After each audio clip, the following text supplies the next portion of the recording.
Since 1967, 7 children from the secluded village of Ravenwood have vanished without a trace, each disappearance occurring precisely a decade apart, leaving the community paralyzed with fear and suspicion.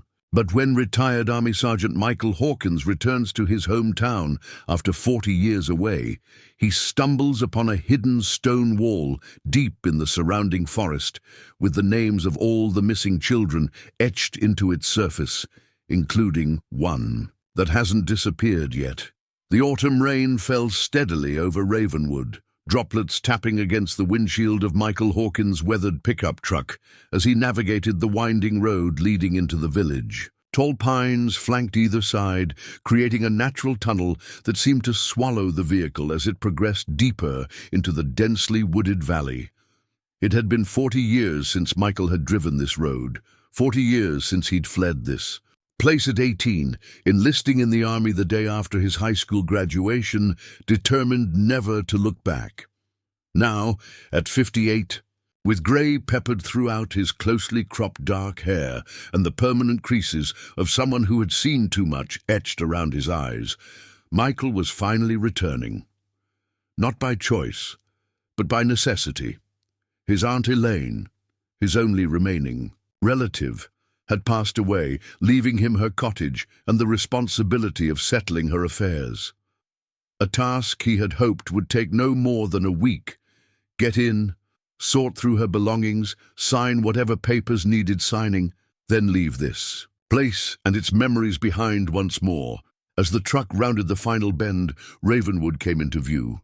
The village looked smaller than Michael remembered, a collection of stone and timber buildings clustered around a village square, with homes scattered along winding lanes that branched outward like the spokes of a wheel.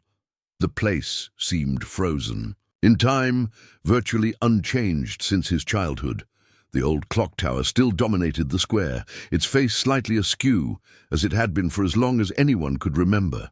The Ravenwood Inn still stood proudly at the north end, its painted sign swinging gently in the autumn breeze.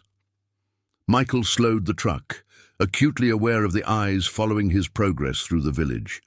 In small communities like this, strangers were noticed immediately, though he was no stranger, just a forgotten son returning after decades of absence. He felt a tightness in his chest as he passed the village school, memories threatening to surface that he had spent a lifetime trying to submerge. Gripping the steering wheel tighter, he forced his attention back to the road and continued toward the eastern edge of the village where his aunt's cottage stood.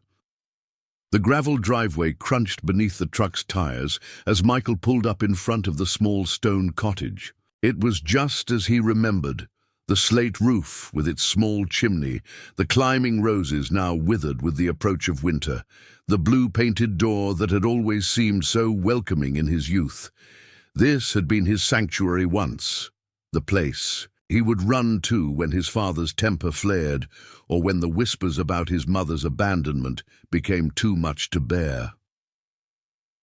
Michael sat in the idling truck for several moments, steeling himself for what lay ahead. Finally, with a deep breath, he cut the engine and stepped out into the rain. From his jacket pocket he withdrew the key the lawyer had sent him, its brass surface dull with age. It turned easily in the lock, and the door swung open with a familiar creak that sent a wave of nostalgia washing over him. The interior of the cottage was dim, the only light filtering through rain-streaked windows. Michael stood in the doorway, letting his eyes adjust as the scent of lavender and old books, Aunt Elaine's scent, enveloped him. The place was tidy, everything in its proper place, just as his aunt had always kept it.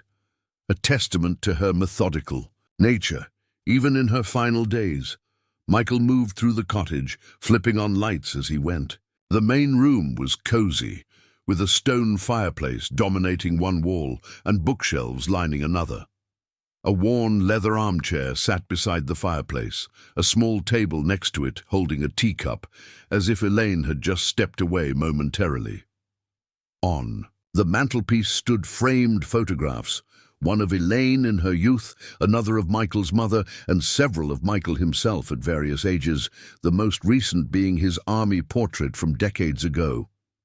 He picked up this last photograph, studying. The much younger version of himself in dress uniform, standing rigid and proud. That young man had believed the army would be his escape, his salvation from the suffocating atmosphere of Ravenwood. In many ways it had been. It had given him purpose, discipline, a sense of belonging he had never found in this village. But it had also given him new ghosts to replace the old ones, new nightmares that still woke him in the cold hours before dawn.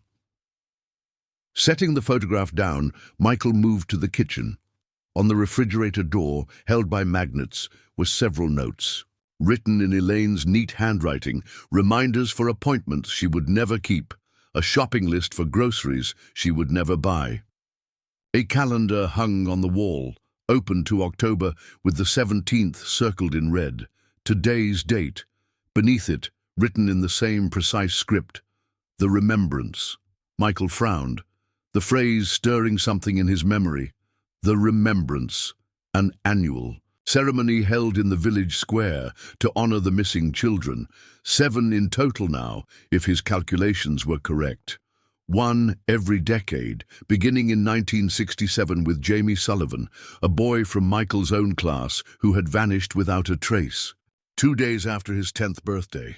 The pattern had continued with chilling precision. 1977, 1987, 1997, 2007, 2017, and most recently just last year in 2027, when 8-year-old Lily Chen had disappeared while walking home from the village school. Each disappearance had followed the same pattern. A child between the ages of 8 and 12 would vanish, seemingly into thin air, with no witnesses, no evidence, no body ever found. Searches would be conducted, investigations launched, but eventually the case would go cold, becoming yet another dark chapter in Ravenwood's increasingly disturbing history. Michael had been 15 when Jamie disappeared, old enough to participate in the search parties that combed the surrounding forest for weeks afterward. He remembered the growing fear that had taken hold of the village, the way parents had suddenly kept their children close, the whispered theories that ranged from wild animal attacks to more sinister explanations involving certain reclusive villagers. But no explanation had ever been proven, and as the years passed and more children vanished, the fear had hardened into a grim resignation, a belief that some curse or malevolent force had marked Ravenwood as its feeding ground. The sound of a vehicle approaching pulled Michael from his thoughts. Through the kitchen window, he saw a police cruiser pull up alongside his truck. A woman emerged, tall and straight-backed, dressed in the tan uniform of the county sheriff's department. She approached the cottage with confident strides, seemingly unbothered by the rain soaking into her campaign hat. Michael opened the door before she could knock. "Michael Hawkins?" she asked, voice professional but not unfriendly. "That's right," he confirmed, studying her face for any signs of recognition. She appeared to be in her early 40s, with short auburn hair and sharp, observant eyes. Too young to have been in school with him, but perhaps the daughter of someone he once knew. "Sheriff Diana Reed," she introduced herself, extending a hand which Michael shook firmly. "I heard you were back in town. Elaine was well respected here. I'm sorry for your loss." "Thank you," Michael replied, the words feeling inadequate but necessary. "Did you know her well?" "Everyone knew Elaine," Sheriff Reed said with a small smile. "She was the village historian, keeper of records and memories alike. She documented everything that happened in Ravenwood for the past 50 years. Michael nodded, recalling his aunt's meticulous journals and her passion for preserving local history. "I'm just here to settle her affairs," he said, feeling the need to clarify his temporary status. "A week at most." Sheriff Reed's expression shifted slightly, becoming more measured. "I understand. But since you're here, I was hoping you might attend the Remembrance ceremony this evening. As Elaine's only family, it would mean a lot to the community." Michael felt a reflexive resistance rise within him. The last thing he wanted was to reintegrate into Ravenwood society, even temporarily. But something in the sheriff's tone suggested this was more than a casual invitation. The remembrance, he repeated, for the missing children. Sheriff Reed nodded, her eyes never leaving his face. 7 children over 60 years, and today marks the 1-year anniversary of Lily Chen's disappearance. Her parents would appreciate seeing Elaine's family represented. The implication was clear. This was a community obligation, one that even a reluctant returnee couldn't easily decline without appearing callous. Michael sighed inwardly, already regretting his decision to return. "What time?" he asked finally. 7 o'clock, in the village square. There's a monument there now. It was erected after the 5th disappearance.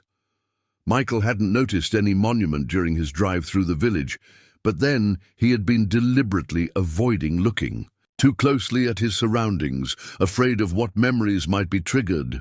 "I'll be there," he said, not bothering to mask his reluctance. Sheriff Reed seemed satisfied with this response. "Good. And Michael—" She hesitated briefly. "Be careful while you're here. Ravenwood has changed since you left. There's a tension in the air these days, especially around this time of year." Before Michael could ask what she meant, the sheriff was already turning away, hurrying back to her cruiser through the intensifying rain. He watched as she drove away, her warning echoing in his mind. "Be careful." As if there was some specific danger he should be wary of beyond the ghosts of his own past. Closing the door, Michael returned to the kitchen and put on a pot of coffee. As it brewed, filling the cottage with its rich aroma, he leaned against the counter and contemplated the task ahead of him. Sorting through Elaine's belongings would be straightforward enough. His aunt had lived simply, with few possessions. The real challenge would be navigating the social obligations and old connections that came with returning to Ravenwood, however briefly. The coffee maker sputtered as it completed its cycle. Michael poured himself a cup and carried it to the small study off the main room, where Elaine had kept her records and journals. The space was lined with bookshelves containing dozens of leather-bound volumes, each meticulously labeled by year. On the desk sat a more recent journal, open to a half-completed entry dated just 3 days before Elaine's death. Michael sat in the desk chair and began to read, coffee cooling forgotten in his hand. October 14th, 2028. The pattern is accelerating. The markings on the wall have changed again, just as they did before Lily's disappearance. I've compared my rubbings from last month with those I took today, and there can be no doubt. A new name is forming, but it's too soon. The cycle has always been 10 years, never less. What does this mean? And should I finally reveal what I know? After all these years of watching and recording, do I have a moral obligation to speak out even without proof? The burden of this knowledge has become almost unbearable. The entry ended there, trailing off as if Elaine had been interrupted or perhaps overwhelmed by her thoughts. Michael reread it, brow furrowed in confusion. What wall was she referring to? What markings?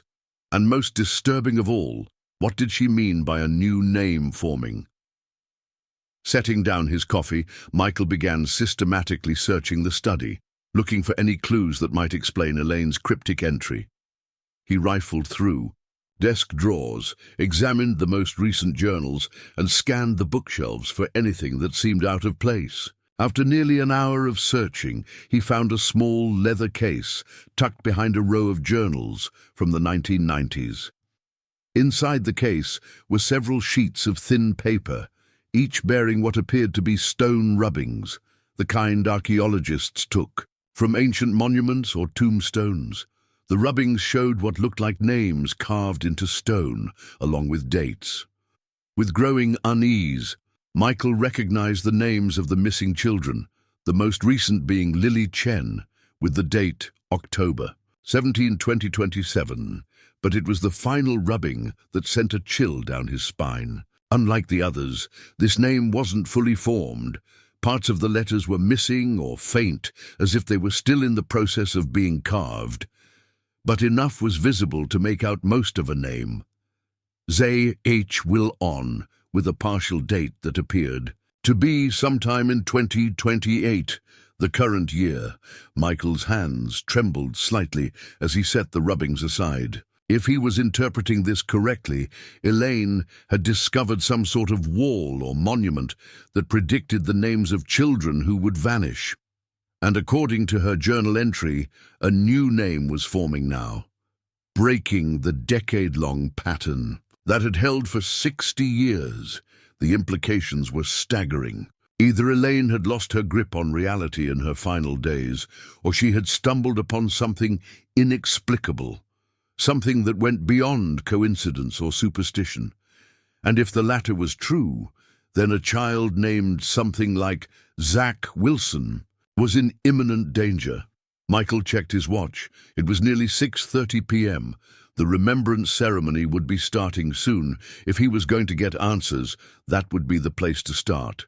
The entire village would be gathered, including perhaps the child whose name was appearing on this mysterious wall. Gathering the rubbings and slipping them into his jacket pocket, Michael left the cottage and headed for his truck. The rain had subsided to a light drizzle, and the evening sky was darkening rapidly. As he drove back toward the village center, his military training kicked in. Assess the situation, gather intelligence, formulate a plan. Whatever was happening in Ravenwood, whatever his aunt had discovered, Michael was now determined to get to the bottom of it. The village square was already filled with people when Michael arrived, parking his truck on a side street and approaching. On foot, lanterns had been placed around the perimeter, casting a warm, flickering light over the gathered crowd. In the center of the square stood what must be the monument Sheriff Reed had mentioned, a simple obelisk of dark stone with names engraved on its surface.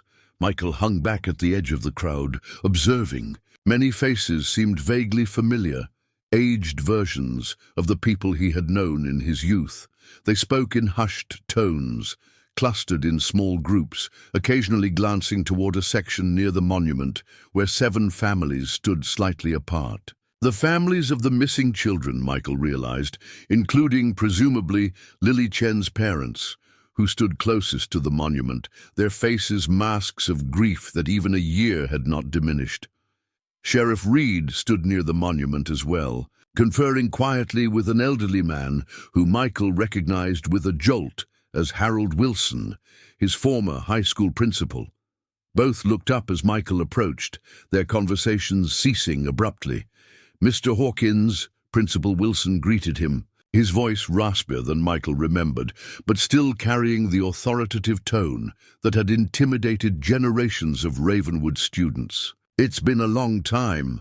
40 years, Michael confirmed, shaking the offered hand.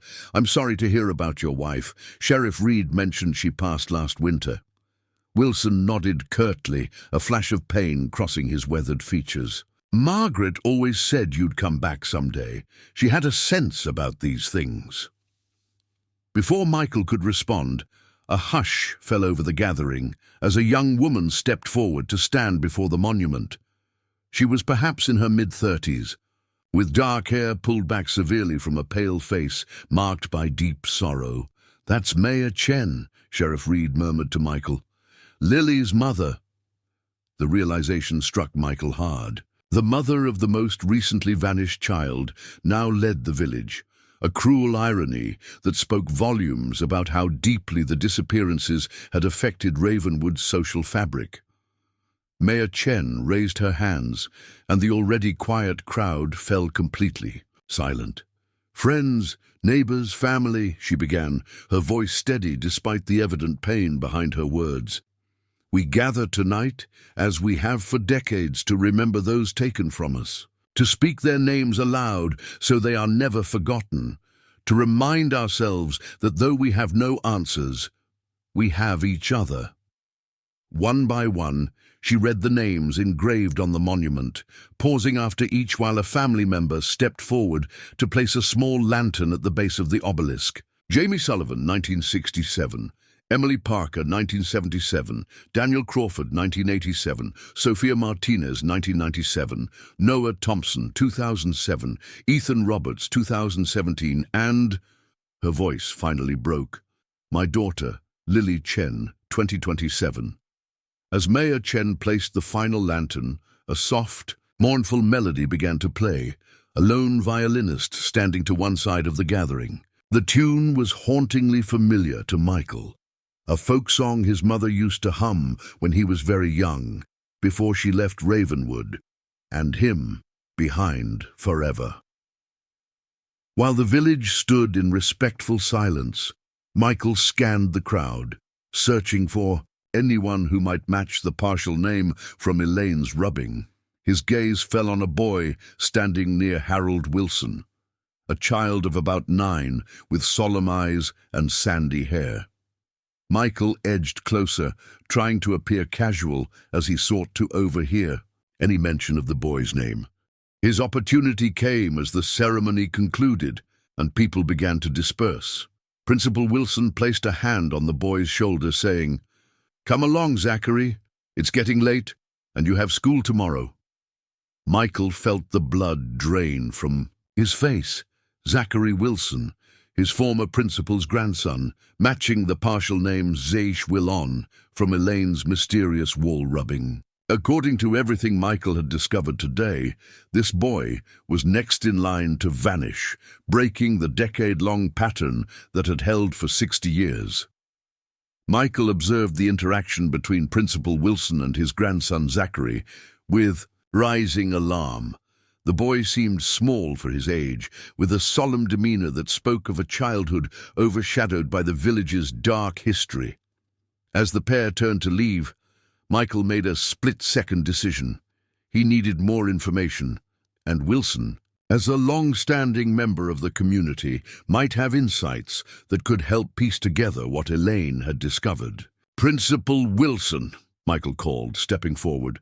The elderly man turned, surprise flickering across his weathered features. "Could I have a word? In private." Wilson studied Michael for a moment, then nodded curtly. "Zachary, wait by the car. I won't be long." The boy nodded obediently and walked toward a nearby sedan, casting curious glances back at Michael. "What can I do for you, Hawkins?" Wilson asked once the boy was out of earshot. "I assume this isn't a social call." Michael hesitated, unsure. "How much to reveal?" "It's about my aunt's research. Did you know what she was working on before she died?" A shadow crossed Wilson's face. Elaine had many interests, some more practical than others. "She was investigating the disappearances, wasn't she?" Michael pressed, lowering his voice as several villagers passed nearby. Wilson's posture stiffened. "This isn't the place for such discussions. If you have specific questions about your aunt's affairs, come to my office tomorrow. The school building is open on Saturdays for community activities." Without waiting for a response, Wilson turned and strode toward his car where Zachary waited. Michael watched them drive away, frustration mingling with growing concern. The principal's reaction had confirmed that Elaine's research wasn't mere fantasy, but it was clear he wouldn't get straightforward answers easily. "He won't tell you anything useful," a voice said from behind him. Michael turned to find Sheriff Reed standing there, her expression inscrutable in the fading light.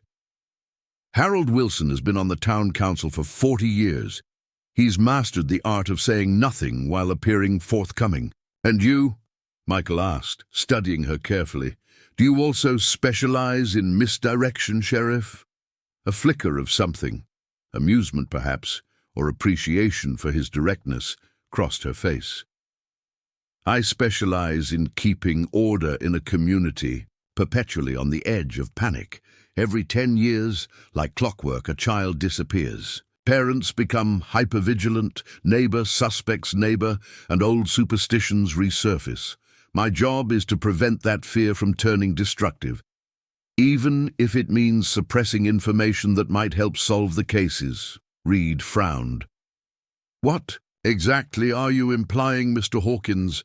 Michael considered his next words carefully. My aunt left behind some unusual research materials. Rubbings from what she described as a wall with markings. Markings that apparently predicted the names of children before they vanished. The sheriff's expression remained neutral, but Michael noticed how her hand instinctively moved closer to her holstered weapon, a subtle tell he recognized from his military days when someone felt suddenly threatened. Elaine shared many theories. With me over the years, Reed said finally, her tone measured. She was passionate about local history, perhaps sometimes to the point of seeing patterns where none existed. So you knew about the wall? Reed sighed, glancing around at the dispersing crowd. Walk with me, she said, not waiting for his agreement before starting toward the edge of the square. Michael fell into step. Beside her, recognizing the tactical advantage the movement gave her, they were less likely to be overheard, and the physical activity might make him less guarded.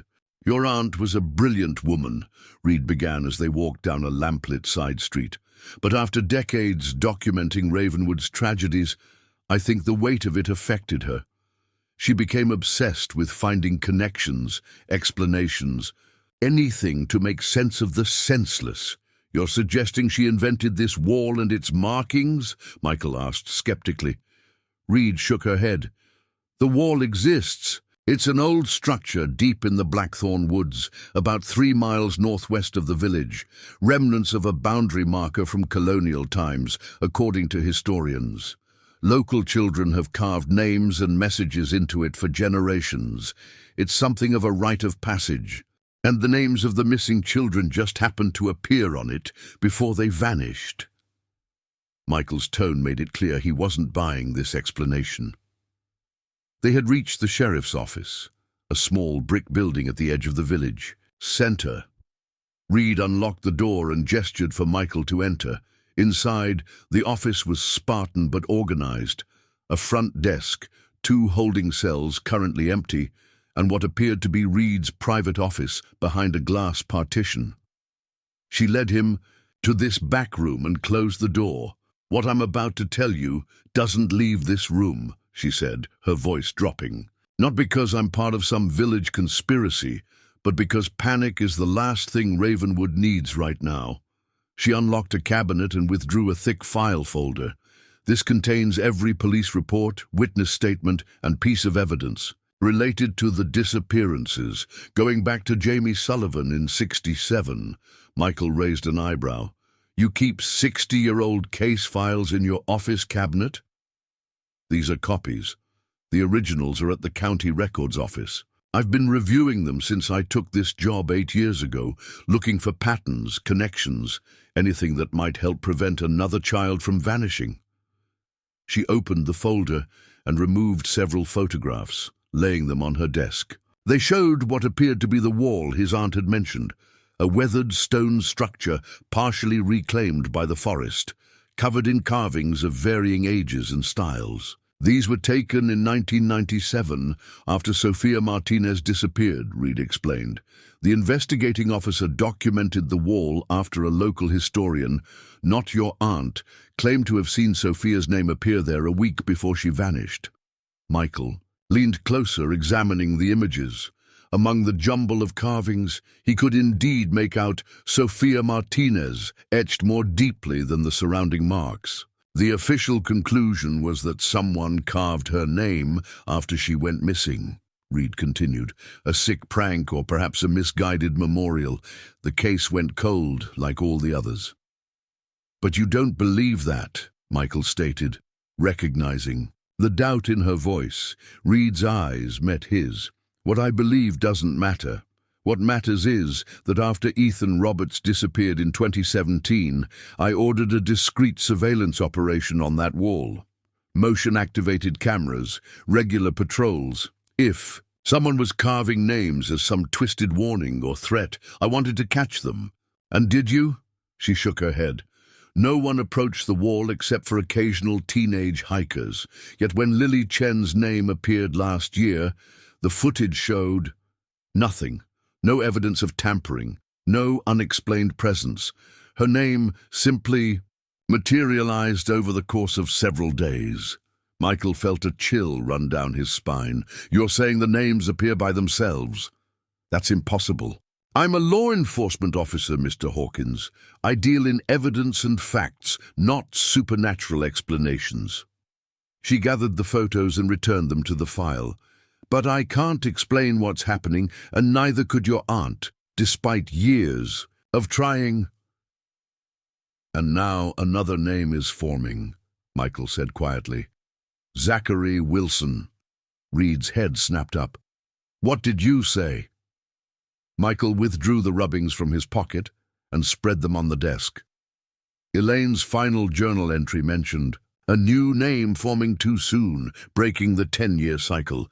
These were hidden in her study. Reed examined the rubbings, her professional composure cracking slightly as she recognized the implications.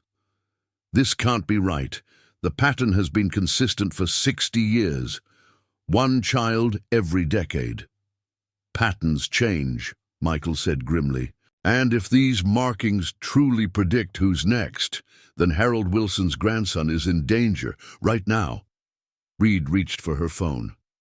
I need to send a patrol to the Wilson residence immediately. And I should check on the wall myself, confirm whether. A sudden commotion from the front office interrupted her. The door burst open and a disheveled deputy rushed in, his face pale with urgency. Sheriff, there's been a report from Margaret. Lake, a child's bicycle found abandoned on the shore and, he faltered, eyes darting to Michael before continuing, and footprints leading into the water. No sign of the child. Reed was already reaching for her jacket. Whose bicycle? She demanded, though from her expression, Michael suspected she already knew the answer. Zachary Wilson's, ma'am. Principal Wilson called it in. He says the boy never made it home from the Remembrance ceremony. The words hit Michael like a physical blow. It was happening again, exactly as the wall had predicted, but much sooner than anyone could have anticipated. Reed turned to Michael, her earlier skepticism replaced by grim determination. You're coming with me, she said, not a request but a command. If what your aunt discovered is real, we need to understand it, now. Within minutes, they were in Reed's patrol vehicle, speeding toward Margaret Lake at the western edge of the village. The wail of sirens cut through the night, and Michael could see lights coming on in houses as they passed, villagers awakening to the realization that another child had vanished. The lake is named after Wilson's wife? Michael asked. Trying to process what was happening, Reed nodded, her eyes fixed on the road. She campaigned for years to protect it from development. After she died last winter, the town council renamed it in her honor. She paused, then added, Zachary was devoted to his grandmother. He visits the lake almost daily. They arrived to find several vehicles already parked at the small beachfront. Wilson's sedan, 2 other patrol cars, and a handful of civilian trucks belonging to hastily assembled search volunteers. Flashlight beams danced across the water's dark surface and swept through the surrounding trees. Wilson himself stood at the shore, a small bicycle lying on its side next to him. His face was ashen, his hands trembling as he spoke with a deputy. When he saw Michael exit the patrol car with Reed, his expression hardened. What is he doing here? Wilson demanded as they approached. This is a family matter. Mr. Hawkins has information that might be relevant to finding Zachary, Reed replied firmly. Tell me exactly what happened, Harold. Wilson's jaw worked. For a moment before, he answered. We drove home from the ceremony. Zachary said he wanted to visit the lake before bedtime, to say goodnight to his grandmother, as he does most evenings. He faltered, guilt washing over his features. I was tired. I told him to be quick and wait for me in the car. When he didn't return after 10 minutes, I came looking. And you found this, Reed said, gesturing to the abandoned bicycle. Wilson nodded. and footprints leading to the water, but Zachary knows not to swim alone, especially at night. He knows better. Michael scanned the shoreline, noting where police had marked what appeared to be small footprints in the damp sand. They proceeded in a straight line toward the water, then simply stopped, as if the child had walked directly into the lake and vanished. "No signs of struggle?" he asked, military training kicking in as he assessed the scene. "No other prints nearby?" The deputy who had been interviewing Wilson shook his head. "Nothing obvious, sir, but the ground is pretty saturated from the rain. It's possible any other traces were washed away." Reed had moved to the water's edge, shining her flashlight across the lake's still surface. "We need divers," she said decisively, "and set up a perimeter search of the surrounding woods." As she issued orders to her deputies, Michael knelt beside the bicycle, examining it carefully. It was a relatively new model, well-maintained, with a small backpack still attached to the rear rack. Something about the scene struck him as off, staged, almost like the carefully arranged evidence he'd encountered in combat zones when locals wanted to direct blame for an incident.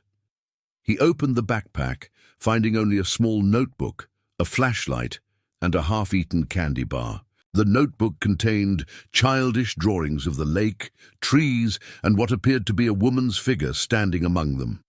Presumably Zachary's representation of his grandmother's spirit watching over her namesake lake. Michael flipped through the pages, pausing when he reached a more recent entry. Unlike the earlier drawings, this one depicted what was clearly meant to be the stone wall from Elaine's rubbings. Carved figures populated the wall's surface, and at its base stood a small boy figure labeled "Me" in a child's uneven handwriting, facing a shadowy figure that extended a hand toward him. "Sheriff," Michael called, holding up the notebook. "I think Zachary may have visited the wall recently." Reed hurried over, examining the drawing with growing concern. "Blackthorn woods are in the opposite direction from the lake," she said, her brow furrowing. Why would he draw this? Wilson had approached as well, his expression darkening as he recognized the subject of his grandson's drawing. "That damned wall," he muttered. "I told him to stay away from there. I told him it was dangerous." "You knew he'd been there?" Reed asked sharply. Wilson's shoulders sagged.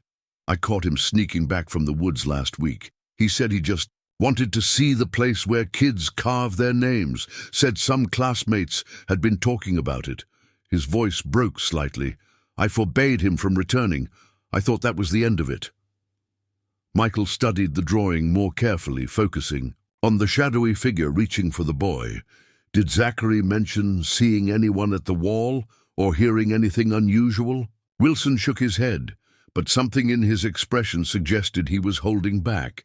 "Harold," Reed said firmly, "now is not the time for village secrets. If there's anything that might help us find your grandson, you need to tell us." After a long moment, Wilson spoke, his voice barely above a whisper. He said the wall spoke to him, that it knew his name and wanted him to come back. I assumed it was his imagination, or perhaps older children playing tricks on him. "The wall spoke to him," Michael repeated, exchanging a glance with Reed. "Did he say what it sounded like?" "Like his grandmother," Wilson replied, a tear escaping down his weathered cheek. "He said it sounded exactly like Margaret." Reed's radio crackled with updates from the search teams. No sign of the boy in the immediate vicinity of the lake. No clothing or other evidence along the shoreline. The divers were preparing to enter the water, but darkness and the lake's murky conditions would make the search difficult. "We need to check the wall," Michael said decisively. If Zachary believed his grandmother was somehow communicating through it, he might have gone there instead of the lake. "But his bicycle," Wilson began, "could have been left here deliberately," Michael finished, "to misdirect us while he went elsewhere." Reed considered this, then nodded. "Deputy Mercer," she called to a nearby officer, "continue coordinating the lake search. Mr. Wilson, I need you to remain here in case Zachary returns. Mr. Hawkins and I are going to check another location." Wilson began to protest, but fell silent. When Reed added, "Every minute counts, Harold. Trust me to do my job." As they returned to the patrol car, Reed radioed for additional officers to meet them at the trailhead leading to Blackthorn Woods. "The wall is about a mile into the forest," she explained as they drove. "Normally an easy hike, but at night, with the ground still wet from rain—" "I've navigated worse terrain," Michael assured her, checking the flashlight Reed had provided. His mind was racing, trying to connect the disparate pieces of information. Elaine's rubbings, the accelerating pattern of disappearances, Zachary's drawing of the mysterious figure, and now the boy's claim that the wall spoke with his grandmother's voice. "You mentioned earlier that locals consider visiting the wall a rite of passage," he said, as they sped through the darkened village. "What exactly does that entail?" Reed kept her eyes on the road as she answered. "It's a tradition going back generations. Village children, usually around 10 or 11, sneak out to the wall and carve their initials or names, proving their bravery. The wall has a reputation for being unsettling. Even adults feel it." "Unsettling how?" Michael pressed. She hesitated. "It's difficult to explain to an outsider.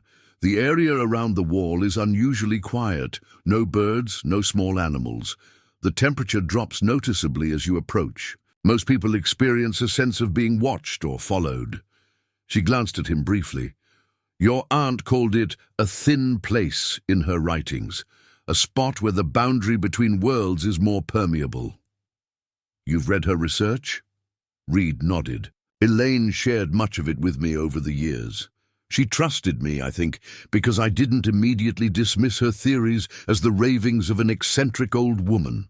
She paused, then added quietly, "And because my younger brother was Daniel Crawford, the third child to disappear in 1987. The revelation landed heavily between them. Michael studied Reed with new understanding. Her dedication to solving these cases wasn't merely professional duty, but deeply personal. "I'm sorry," he said simply. "I didn't make the connection." "I changed my name when I joined law enforcement," she explained. "Wanted to be judged on my own merits, not viewed as the missing boy's sister." Her knuckles whitened on the steering wheel. "I was 14 when Daniel vanished, old enough to remember every excruciating detail of the search, the investigation, the gradual loss of hope. That's why I became a cop, to find answers where my family found none."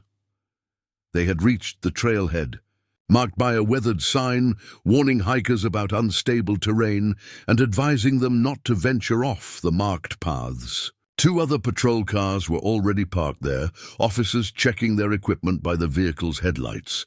"We'll spread out to cover more ground," Reed instructed as they joined the officers. "Stay within radio contact. If you find the boy, do not approach the wall itself. Maintain your position and call for backup immediately." The officers nodded, their expressions betraying a mixture of determination and unease. Clearly, the wall's reputation affected even these trained professionals. As they prepared to enter the forest, Michael felt a prickling sensation at the back of his neck, the familiar awareness of being observed that he'd developed during combat. He turned slowly, scanning the tree line, but saw nothing except shadows and swaying branches. Yet the feeling persisted as they began their trek into Blackthorn Woods, flashlight beams cutting through the darkness, every sense alert for any sign of a 9-year-old boy who might have been lured into the forest by a voice from beyond, or something merely pretending to be one. The rain had stopped, but the forest floor remained treacherous, slick with mud and fallen leaves that concealed roots and rocks. The officers spread out in a search pattern, maintaining line-of-sight distance from one another as they advanced. Michael stayed close to Reed, his military training automatically assessing potential threats and escape routes. Though what exactly they might need to escape from, he couldn't articulate even to himself. "There," Reed said suddenly, pointing her flashlight toward what appeared to be a small footprint in a patch of mud. "That's recent." Michael knelt to examine it, heading deeper into the woods, away from the main trail. "And look," he indicated. A disturbance in the nearby undergrowth. Something or someone passed through here not long ago. Reed radioed the other officers to converge on their position, then turned to Michael with grim determination. The wall is about a quarter-mile in this direction. If Zachary left the lake and came straight here, he's had at least a 40-minute head start, Michael calculated. Assuming he's headed for the wall, he might already be there. They proceeded more quickly now, following the sporadic trail of small footprints and disturbed vegetation. The forest grew denser around them, ancient trees looming overhead, their branches intertwining to block even the faint moonlight that had occasionally penetrated the canopy along the main trail. And then, as Reed had described, the forest fell eerily silent. The distant calls of nightbirds ceased. The rustle of small creatures in the underbrush disappeared. Even the sound of the wind through the leaves seemed muted. The temperature dropped noticeably, their breath forming small clouds in the suddenly frigid air. "We're close," Reed whispered, her voice tight. She raised her hand, signaling the other officers to slow their approach and maintain silence. Through the trees ahead, Michael caught a glimpse of a darker shadow against the night, a vertical structure perhaps 7 feet tall and twice as wide. The wall. As they drew nearer, he could make out its weathered surface, covered in generations of carvings, names, dates, symbols, ranging from crude scratchings to more elaborate designs. And there, huddled at the base of the wall, they found him. Zachary Wilson sat cross-legged on the damp ground, his back to them, head tilted upward as if studying the ancient carvings. He seemed completely still, unaware of their approach or the flashlight beams now illuminating his small form. "Zachary," Reed called softly, motioning for the other officers to hold their positions. "Zachary, it's Sheriff Reed. Are you okay?"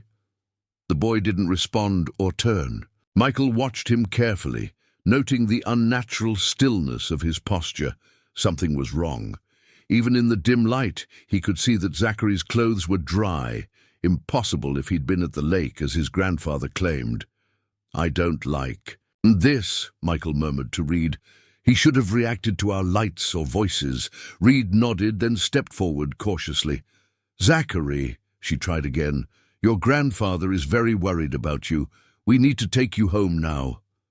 Still no response. Reed glanced back at Michael, who nodded and moved forward to flank the boy from the other side. As they drew closer, Michael could see that Zachary's eyes were open but unfocused, staring at something on the wall's surface that seemed to hold him transfixed.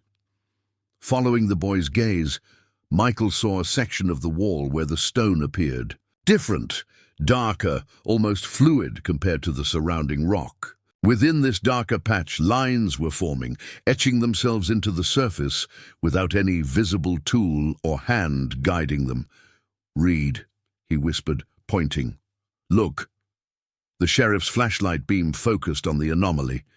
Even as they watched, the lines deepened, forming what was unmistakably a name, Zachary Wilson, with a date, today's date, appearing beneath it.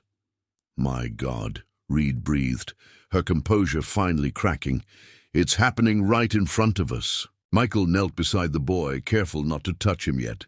"Zachary," he said firmly, positioning himself to block the child's view of the wall. "Zachary, look at me." For a moment, nothing happened. Then slowly the boy's head turned. His eyes were glassy, pupils dilated to an unnatural size, despite the flashlight beams. "She wants me to go with her," he said, his voice oddly flat. "Grandma says it's time." "That's not your grandmother," Michael said gently but firmly. "Whatever you're hearing, it's not her." A flicker of confusion crossed the boy's face. "But it sounds like her. She knows things only Grandma would know." Reed had positioned herself on Zachary's other side, effectively surrounding him. "Zachary, we need to take you away from here. This place isn't safe." The boy's attention snapped back to the wall, where the carving of his name was now complete. "She says I can't leave. She says it's too late." His voice remained eerily calm, Disconnected from the dire implications of his words, Michael made a swift decision. "I'm going to pick you up now, Zachary. We're leaving." Without waiting for a response, he scooped the boy into his arms, turning him away from the wall. The reaction was immediate and violent. Zachary's body went rigid, then began to thrash as an inhuman shriek erupted from his throat. "No, she needs me! She's waiting!" The child's strength was shocking, nearly causing Michael to lose his grip. "Hold him!" Reed commanded, rushing to help restrain the suddenly berserk child. "Officers, fall back to the vehicles. We need to get him out of here now." As they struggled with the flailing boy, Michael felt a sudden drop in temperature around them, the air becoming so cold that his breath formed thick clouds of vapor. A distant, hollow, moaning sound seemed to emanate from the forest itself, rising in pitch and intensity. "Move!" Michael shouted, securing his grip on Zachary and beginning to retreat from the wall. "Something's coming!" The officers needed no further encouragement. They began a swift, coordinated withdrawal, forming a protective circle around Michael, Reed, and the still struggling child. Their flashlight beams cut wildly through the darkness as they hurried back toward the trail, illuminating nothing but trees and undergrowth. Yet the sensation of pursuit, of something closing in around them, grew more intense with each step. Zachary's resistance gradually weakened as they put distance between themselves and the wall, his inhuman shrieks subsiding to desperate sobs. "She'll be alone again," he whimpered. "She'll be so sad." By the time they reached the patrol vehicles, the boy had gone completely limp in Michael's arms, consciousness apparently fleeing with whatever influence the wall had exerted over him. Reed immediately radioed for medical support while Michael placed Zachary in the back seat of her cruiser, checking his vital signs. "Pulse is rapid but steady," he reported. "Breathing normal, pupils still dilated but starting to respond to light." Within minutes, an ambulance arrived and paramedics took charge of Zachary. Principal Wilson arrived moments later, his car skidding to a halt on the gravel, panic etched into every line of his face. "Where is he? Is he all right?" The elderly man rushed toward the ambulance. "He's alive," Reed assured him, intercepting Wilson before he could reach the vehicle. "Unconscious but stable. The paramedics are taking him to County Hospital for evaluation." "What happened?" Wilson demanded, his eyes darting between Reed and Michael. "Did you find him at the lake?" "No," Reed replied, her tone carefully measured. "He was at the wall in Blackthorn Woods, the same wall where his name had begun to appear." Wilson's face drained of color. He staggered slightly, and Michael stepped forward to steady him. "That's impossible," the old man whispered. "I checked his bicycle at the lake. The footprints, were they yours?" Michael asked quietly. "Did you stage the scene to direct our attention away from the wall?" Wilson's eyes widened, his mouth opening and closing wordlessly. "Harold," Reed said, her voice now hard with authority, "I need to know what you know. 7 children have vanished from this village. Your grandson nearly became the 8th tonight. No more secrets." For a moment it seemed Wilson might continue to deny or deflect. Then his shoulders slumped, the fight visibly draining from him. "Not here," he said, glancing at the officers and paramedics moving around them.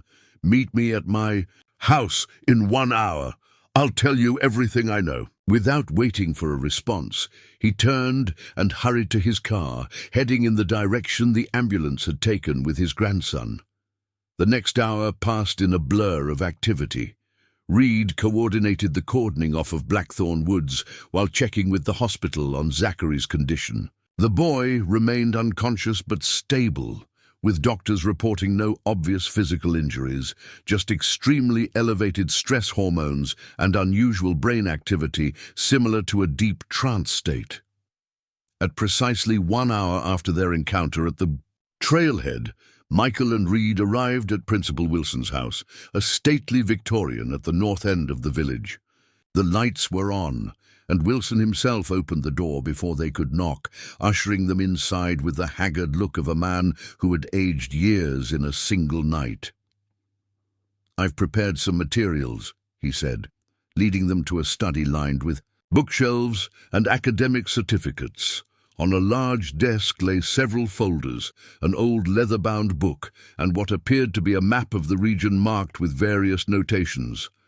"Please, sit." Once they were settled, Wilson poured 3 glasses of bourbon without asking if they wanted any, downed his in a single swallow, then took a deep breath. "What I'm about to tell you has been kept secret by certain families in Ravenwood for generations," he began, his voice steadier than his hands. "Not out of malice, but out of fear. Fear that revealing the truth would only lead to more tragedy, more loss." "The wall," Reed prompted, leaving her drink untouched. Wilson nodded. "It's official history, the story in the town records and historical society pamphlets is that it's a colonial boundary marker, later used by local children for carvings. That's true as far as it goes, but incomplete." He opened one of the folders, removing a yellowed photograph showing the wall as it appeared decades earlier, with far fewer carvings. "The wall predates European settlement," he continued. "Indigenous tribes considered the area around it sacred, but dangerous. A gateway, according to their beliefs, where the barrier between our world and the spirit realm grows thin at certain times." "Let me guess," Michael interjected. "Every 10 years? Wilson looked surprised. "Yes, how did you know?" "The pattern of disappearances," Michael explained. "One child every decade since 1967. Until now, when something has changed." Wilson's expression darkened. "Yes, the cycle is accelerating. We don't know why, but the elders warned it might happen someday." He gestured to the old book. "This journal belonged to Reverend Thomas Blackthorne, the founder of our village. He documented his interactions with tribal elders who warned him not to build near the wall. The journal's pages were brittle with age, as Wilson opened it carefully. The elders told him that during certain celestial alignments, the gateway would open and spirits would seek to cross over. They offered a warning that became a prophecy. "What kind of prophecy?" Reed asked, her tone skeptical but engaged. Wilson read from the journal in a voice that trembled with emotion. "When 7 children have crossed the threshold, the barrier weakens. When the pattern breaks and the cycle accelerates, the gateway opens permanently. All children of the settlement will be called to join those who wait beyond." Michael felt a chill that had nothing to do with the cool night air. 7 children have already disappeared, and tonight the pattern broke when Zachary was called before his decade. "Exactly," Wilson confirmed, his weathered hands shaking as he closed the journal. "According to the prophecy, we've reached the critical point. The wall is preparing for its final harvest." Reed stood abruptly, pacing to the window that overlooked the village square. "You've known this entire time that the disappearances were connected to some supernatural force, and you said nothing." "We tried to stop it," Wilson protested, rising as well. "Every generation of the founding families has worked to find a way to break the cycle. We established the Remembrance ceremony as a form of protection, tried to ward the wall with symbols and prayers, even attempted to destroy it physically." "And?" Michael prompted. Wilson's shoulders sagged. "Nothing worked. The wall simply healed itself. Cracks sealed overnight, burned sections, regrew their stone. We realized we were dealing with something beyond our understanding or power to combat." "So you accepted it," Reed said, her voice thick with disgust. "You let children die rather than warn people or evacuate the village." "You don't understand," Wilson said desperately. "Every attempt to interfere only made things worse. In 1957, the year before the cycle was supposed to restart, 3 families tried to leave Ravenwood with their children. They were found dead on the highway, their cars wrapped around trees despite clear weather and straight roads. The message was clear.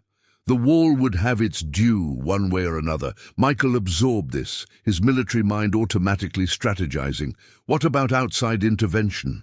Did you ever contact federal authorities, paranormal researchers, anyone with specialized knowledge? Wilson laughed bitterly. Who would believe us? And those few who might have, well, they had their own unfortunate accidents when they got too close to the truth. The room fell silent as the implications sank in. They were dealing with an entity powerful enough to manipulate events far beyond the wall itself, one that had maintained its feeding cycle for generations through a combination of supernatural influence and carefully orchestrated fear. Reed's phone rang suddenly, shattering the tense quiet. She answered with a curt, "Reed here," then listened intently before her face went pale. "We'll be right there," she said, ending the call and turning to the others. "That was the hospital. Zachary is awake, and he's asking for us. But there's something else.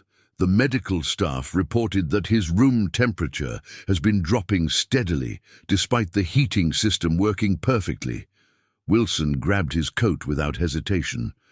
"The wall's influence is following him. We need to get him away from the hospital before it spreads." They drove through the eerily quiet village streets, past houses where anxious parents had likely awakened to check on their sleeping children, somehow sensing the disturbance in their peaceful community. The hospital parking lot was nearly empty, except for staff vehicles and a few emergency responders. Inside, they found Dr. Martinez, the attending physician, waiting with a troubled expression. "I've been practicing medicine for 20 years, she said without preamble, "and I've never seen anything like this. The boy's vitals are normal, but his room is 10 degrees colder than the rest of the floor, and he keeps talking about other children who aren't there." They hurried to Zachary's room, where their breath became visible the moment they crossed the threshold. The boy sat up in bed, wide awake and alert, but his eyes held a distant quality that suggested he was seeing more than the sterile hospital environment around him. "They're here," he said simply when he saw them enter. "All 7 of them. They want to talk to you." Reed stepped forward carefully. "Zachary, I need you to listen to me very carefully. You're safe now. Whatever you're seeing isn't real." The boy shook his head. "They're as real as you are, just different. Lily says to tell you that the wall doesn't take children. It saves them from something worse that's coming." Michael exchanged a glance with Reed. "What's coming, Zachary?" Before the boy could answer, the lights in the room began to flicker. In the intermittent darkness, Michael caught glimpses of other figures, pale, translucent shapes that appeared to be children standing around the bed. When the lights steadied, the figures were gone, but the sensation of their presence remained. "The darkness," Zachary whispered, his young voice carrying an authority that seemed borrowed from someone much older. "It's been growing stronger, feeding on fear and sorrow. The wall was built to hold it back, but it needs children's innocence to maintain the barrier. Every 10 years, one crossing over renews the seal." Wilson sank into a chair, his face crumbling. "We've been calling them victims, but they were volunteers, sacrifices to protect everyone else." The temperature in the room dropped further, and Zachary's breath came out in visible puffs as he continued. "But the darkness is too strong now. The barrier is failing. That's why the cycle is changing. The wall needs all 7 children together to create a permanent seal. If they don't cross over soon, the darkness will break through and everyone will suffer." Reed stepped closer to the bed, her voice steady despite the supernatural chaos around them. "What do you mean, cross over? What exactly happens to the children?" "They become guardians," Zachary explained, his eyes now focused on something beyond the visible room, part of the wall itself, holding the darkness back with their life force. "It's not death, it's transformation." Michael felt pieces clicking into place with horrible clarity. The names on the wall weren't just records of victims. They were seals, each child's essence bound into the stone itself. And now the wall needs its final guardian, Wilson said heavily. Zachary was called, because he has the strongest connection to the other side through his grandmother's death. Her spirit helped the wall reach him. The boy nodded solemnly. Grandma said it was the only way to save everyone. If I don't go willingly, the darkness will take all the children by force, and they won't become guardians. They'll just be consumed. Reed's face was set in hard lines of determination. There has to be another way. We can evacuate the village, bring in experts, find some other solution. No, Zachary said simply. The darkness is already stirring. Look outside. They turned to the window, and Michael's blood ran cold. Beyond the hospital parking lot, a thick, unnatural fog was rising from the direction of Blackthorn Woods. But this wasn't ordinary mist. It moved with purpose, tendrils reaching toward the village like searching fingers. And within its depths, darker shapes writhed and pulsed with malevolent intent. How long do we have? Michael asked, his military training kicking in as he assessed their options. Until dawn, Zachary replied. Then the barrier fails completely, and the darkness spreads beyond the valley. Every child in the region will be at risk. Wilson stood slowly, his aged frame straightened by sudden resolve. Then we return to the wall. If Zachary is truly willing to sacrifice himself for the greater good, then we honor that choice. But first, we give him a chance to say goodbye to the life he's leaving behind. The next hour passed in a blur of preparation and painful farewells. Zachary called his classmates and teachers, speaking with remarkable maturity about his decision. The village awakened to the spreading darkness, and families gathered in the square, some demanding answers, while others simply held their children closer. Mayor Chen, still grieving her own daughter's disappearance, addressed the crowd with dignity and courage. She explained the truth about the wall, the prophecy, and Zachary's choice, giving the community a chance to understand and process what was happening rather than face it in ignorance and panic. As the eastern horizon began to lighten with the first hints of dawn, a solemn procession made its way toward Blackthorn Woods. Michael and Reed flanked Zachary, while Wilson and several other village elders followed behind. The unnatural fog continued to spread, now engulfing the outer edges of Ravenwood, bringing with it whispers of ancient hunger and promises of endless night. At the wall, the transformation had accelerated. The stone surface now pulsed with an inner light, and the names of the previous 7 children glowed with ethereal fire. The space around the wall had become a nexus point where reality bent and twisted, revealing glimpses of the realm beyond, a place of eternal twilight, where the missing children stood as sentinels against an encroaching void. "They're beautiful," Zachary said softly, stepping forward to touch the wall's surface. "They're not sad anymore. They're proud to be protecting everyone." The moment his small hand made contact with the stone, the wall flared with brilliant light. The boy's form began to shimmer and fade, becoming translucent as his essence merged with the ancient barrier. His final words carried clearly in the dawn air. "Tell everyone I wasn't afraid. Tell them I chose to be brave." As Zachary's physical form dissolved completely, his name appeared on the wall in letters of pure light, joining the 7 who had preceded him. The barrier blazed like a star, pushing back the darkness and sealing the gateway between worlds with a finality that resonated.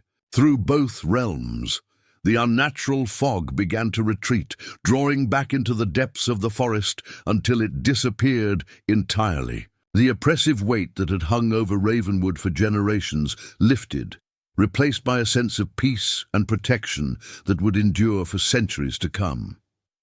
Michael stood in the growing daylight, watching as the wall gradually returned to its normal appearance, ancient stone marked with 8 names, 8 guardians who had chosen sacrifice over safety, protection over preservation of their own lives. The cycle was complete. the prophecy fulfilled, and the darkness banished. In the months that followed, Ravenwood began to heal. The truth about the children's fate brought closure to the grieving families, and memorials were erected honoring their sacrifice. The village prospered as never before, its protection now absolute and permanent. Michael eventually returned to his life outside Ravenwood, but he carried with him a new understanding of courage and sacrifice. The wall stood eternal in Blackthorn Woods, a testament to the power of innocent souls choosing light over darkness, and the 8 names carved in its surface served as a reminder that some battles are won not through violence, but through love's ultimate expression, the willingness to give one's life for others. The children of Ravenwood grew up knowing they were protected by the bravest guardians who had ever lived, and every October 17th, the village gathered not in mourning, but in celebration of 8 young heroes who had saved their world from an ancient evil. The wall in the woods stood silent and strong, its duty fulfilled, its guardians eternal, and the darkness that had once threatened to consume everything held forever at bay by the pure light of sacrificial love. If this incredible true story of courage, sacrifice, and the supernatural has captivated you as much as it has me, please hit that subscribe button and ring the notification bell. Your support helps me bring you more amazing real-life mysteries and unexplained phenomena from around the world.